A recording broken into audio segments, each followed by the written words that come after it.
വയനാടും ചേലക്കരയും വിധി എഴുതുന്നു. രണ്ടിടങ്ങളിലും ഭേദപ്പെട്ട പോളിംഗാണ് രേഖപ്പെടുത്തുന്നത്.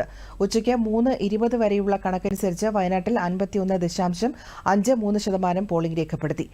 മേപ്പാടി ഹൈസ്കൂളിലെ മുണ്ടക്കൈ ബൂത്ത് LDF സ്ഥാനാർത്ഥി സത്യൻ മൊക്കേരി സന്ദർശിച്ചു.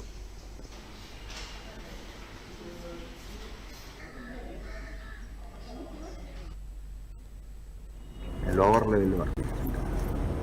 പാവപ്പെട്ട ആളുകളുടെ കോളനികൾ ടൈംസ്, പിന്നെ അക്കാഡമിക് കേന്ദ്രങ്ങൾ, കോളേജുകൾ, ഇൻസ്റ്റിറ്റ്യൂഷൻ, സ്പോർട്സ് രംഗത്ത് താല്പര്യമുള്ളവരുടെ ഗ്രൗണ്ടിൽ പോയിട്ട് വിവിധ തലങ്ങളിലുള്ള ആളുകളുമായിട്ട് കമ്മ്യൂണിക്കേറ്റ് ചെയ്യാനുള്ള വലിയ ശ്രമം നടത്തിയിട്ടുണ്ട്.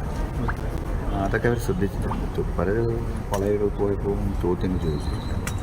അതിന് ഞാൻ നൽകിയ വിശദീകരണം അവർ തൃപ്തരാകുന്നില്ല. അവർ അതിന് ശരിയുണ്ട് എന്ന് അവർ തോന്നുന്നുണ്ട്.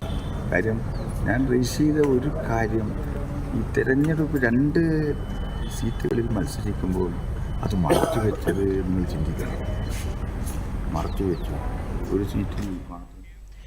UDF സ്ഥാനാർത്ഥി പ്രിയങ്ക ഗാന്ധി കൽപ്പറ്റ സെന്റ് ജോസഫ് സ്കൂളും ബത്തേരിയിലെ വിവിധ ബൂത്തുകളും സന്ദർശിച്ചു.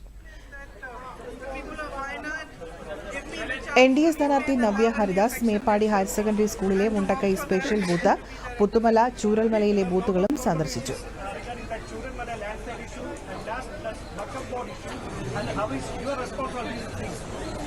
I don't think today is a day of talking